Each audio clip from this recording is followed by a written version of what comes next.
सततच्या खंडित वीज पुरवठ्यामुळे गणेश मूर्तिकार हैराण. 2 महिने सहकार्य करा, गणेश मूर्तिकारांचे MSEBला निवेदन. पेण हे गणपती मूर्तीचे माहेरघर असल्यामुळे येथून गणेश मूर्ती बाहेरगावी व बाहेरच्या देशात जात असतात.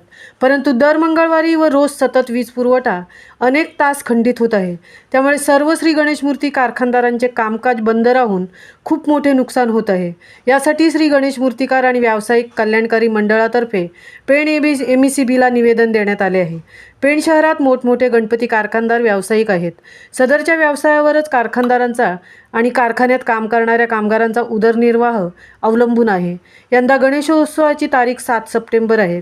त्यामुळे जुलै आणि ऑगस्ट हे 2 महिने कामाच्या दृष्टीने खूप महत्त्वाचे आहेत. या 2 महिन्यात संपूर्ण वर्षाचा व्यवसाय अवलंबून असतो.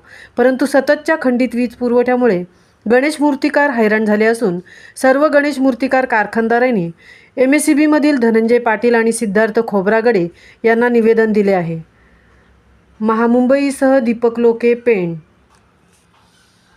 आज आम्ही या ठिकाणी MSEBमध्ये गणपती कारखानदारांच्या वतीने निवेदन देण्यासाठी आलो की आता गणपतीसाठी अवघे 2 महिने शिल्लक राहिलेत आणि वारंवार पेणमध्ये वीज खंडित होते. म्हणजे संपूर्ण पेणमध्ये हा लाईटचा इश्यू चालू आहे आणि आम्ही धनंजय पाटील साहेब आणि खोब्रागडे साहेब यांना आम्ही दोघांनाही या ठिकाणी निवेदन दिलं आहे की आता आमच्याकडे फक्त 2 महिने असताना तुम्ही जी वारंवार वीज खंडित करताय त्यामुळे त्याचा परिणाम आमच्या धंद्यावर होतोय आणि त्यामुळे आम्हाला आमची कामं वेळेत पूर्ण करता येत नाही आणि ती कामं जर वेळेत पूर्ण केली नाही आम्ही तर आम्हाला आमच्या व्यापाऱ्यांना वेळेवर मूर्त्या पोच करता येणार नाही आणि त्याचा सर्वस्वी परिणाम हा आमच्या धंद्यावर होणार आहे. कारण या ठिकाणी आम्ही प्रत्येक कारखानदार हा कर्ज काढून परत सोनं नाणं घाण ठेवून आम्ही या ठिकाणी कर्ज घेऊन हा धंदा चालवत असतो आणि जर अशा जर वारंवार लाईट गेली आणि आमच्या मूर्त्या तयार झाल्या नाहीत, आमचं काम झालं नाही तर याचा परिणाम सर्वस्वी आमच्या धंद्यावर होणार आहे. तर त्यासाठी आम्ही या ठिकाणी आता दोघा साहेबांना या ठिकाणी निवेदन दिलेलं आहे. धनंजय पाटील साहेब आणि खोब्रागडे साहेब यांना निवेदन दिलेलं आहे की तुम्ही याच्यात जातीने लक्ष घाला आणि हा जो वीज पुरवठा जो खंडित होतोय ते होऊ नये यासाठी त्यांना आम्ही निवेदन दिलेलं आहे.